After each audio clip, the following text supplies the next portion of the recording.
हाँ।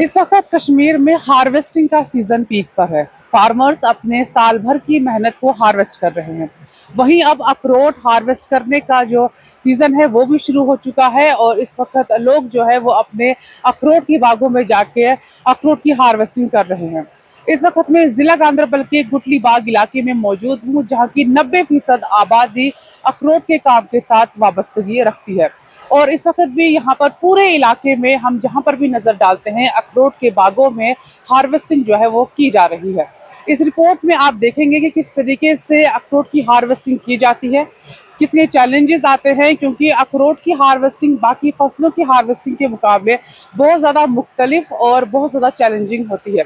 तो इस रिपोर्ट में आप पूरी प्रोसेस जानेंगे किस तरीके से हार्वेस्टिंग होती है और फिर किस प्रोसेस से गुजरकर ये अखरोट मार्केट तक पहुंचता है, जहां से आप इस अखरोट को खरीदते हैं।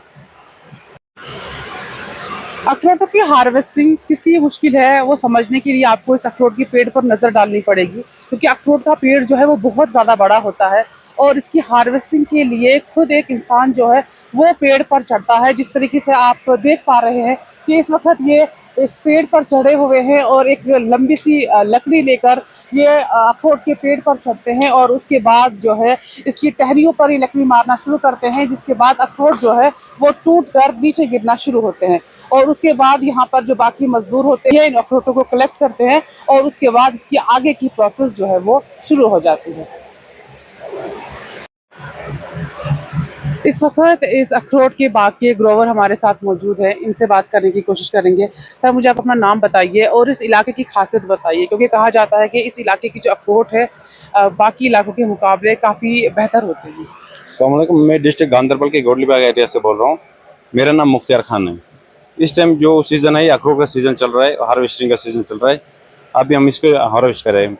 मगर पूरे J&K के अंदर अगर माने जाओगे सबसे ज़्यादा जो अखरोट का कारोबार है वो डिस्ट्रिक्ट गांधरबल के गोडलीबाग एरिया में करते हैं। और सबसे ज़्यादा जो हमारे गाँव के लोग हैं, ये मानो कि पटन से लेके कुपवाड़ा से लेके सोनमर्ग तक ये पूरे अखरोट यही लोग ले रहे हैं और इसको ज़्यादा प्रोसेसिंग हमारे ही लोग कर रहे हैं। गोडलीबाग के हम जहाँ के पठान लोग ज़्यादा कर रहे हैं। और हम तकरीबन कोई 50-60 साल से पहले से यही काम, हमारे जो दादा थे परदादा थे वो भी यही काम कर रहे हैं। हम ही इसी से जुड़े रहते हैं। और जो खासतौर हमारे के अखरोट है, जो गोडलीबाग के अखरोट है, ये सबसे आला अखरोट माने जाते हैं।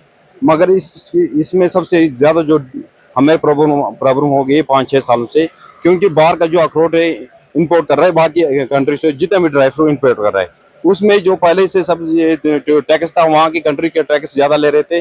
तो यहाँ के बाहर के अखरोट यहाँ पे आ जाते थे, वो महंगे मिलते थे, तो हमारे अखरोट का आ जाता था। अच्छा, जो गिरी का उस टाइम में जब 5-6 साल के पहले बोल रहा हूँ 1200-1300 अखरोट की गिरी बेचता है। मगर वही अभी हमारा अखरोट की गिरी, क्योंकि बाहर का जो इम्पोर्ट हुआ ज्यादा हुआ है, इसी वजह से हमारे जो अखरोट की जो गिरी का ये रेट है वो थोड़ा कम हुआ है। अगर गवर्नमेंट सबसे ज्यादा इसमें थोड़ा सा जो बाहर के कंट्री का ड्राई फ्रूट आ रहा है, जैसे अखरोट आ रहा है, बादाम आ रहा है, किशमिश, ये उसके थोड़ा जो टैक्स है वो बढ़ा देगा तो बाहर की कंट्री का महंगा मिलेगा, तो हमारे अखरोट का रेट बढ़ जाएगा। और सबसे अच्छे अखरोट जो हमारे गोडलीबाग के एरिया में माने जाते हैं। मुझे आप बताइए मुश्किलात क्या आती है, क्योंकि हम जानते हैं कि अखरोट का पेड़ काफ़ी बड़ा होता है, इसको हार्वेस्ट करने में काफ़ी मुश्किलात का सामना करना पड़ता है, तो उनके बारे में बताइए क्या क्या परेशानियाँ आती हैं। अभी जो अखरोट का हार्वेस्ट कर रहा है, क्योंकि ये आम जो बंदा है वो नहीं कर सकता है, क्योंकि इस बूटे में ऊपर चढ़ना पड़ता है। और खुदा ना खास जो भी इसमें ऊपर से गिर जाता है इंसान तो उसकी मौत भी हो जाती है। अगर मौत नहीं होगी, इसको कमर की रीढ़ की हड्डी टूट जाती है, वो फिर बिस्तर में पड़ रहता है। कम से कम हमारे इस टाइम हमारे गोडली बाग में कोई मैं जितना मेरे को याद है कम से कम 15-20 लोगों को तो मेरे आंखों के सामने मौत होगी। 5-6 बंदे तो अभी तक वो बिस्तर में पड़े। सबसे ज्यादा मुश्किल इसमें यही जो हार्वेस्टिंग का काम है, यही ज्यादा हार्वेस्टिंग काम जो होता है वो उतारने का वो ज्यादा मुश्किल है इसमें। तमाम प्रोसेस को पार करते हुए आखिर में ये अखरोट यहाँ पर पहुँचते हैं जहाँ पर इनको सुखाया जाता है, एक खुली जगह में जहाँ पर धूप की डायरेक्ट लाइट जो है यानी कि सनलाइट जो है इन पर पड़ सके, और 5 से 8 दिन इनको इसी तरीके से सुखाया जाता है और फिर यहाँ से इनको पैक कर कर मंडियों में पहुँचाया जाता है जहाँ से ये मुख्तलिफ बाज़ारों में पहुँचते हैं। तो ये पूरा प्रोसेस था अखरोट की हार्वेस्टिंग से लेकर और उनके मार्केट पहुँचने तक का, काफ़ी ज़्यादा चैलेंज से भरा हुआ है क्योंकि सबसे ज़्यादा मुश्किल उस इंसान को होती है जिनकी हार्वेस्टिंग करता है, जो 100-120 फुट के पेड़ पर बिना किसी सेफ्टी गियर के चढ़ता है और अखरोटों को तोड़ता है। इसीलिए यहाँ के लोगों का ये मुतालबा है सरकार से कि सरकार को कुछ इक़दामात उठाने चाहिए, कुछ ऐसे सेफ्टी गियर्स जो है उनको प्रोवाइड करवाने चाहिए ताकि अगर वो 100-120 के फुट के पेड़ पर चढ़कर इन अखरोटों की हार्वेस्टिंग करे तो कम से कम उन्हें जान का खतरा ना रहे। जी जम्मू कश्मीर लद्दाख के लिए गांदरबल से मैं सबा अंसारी।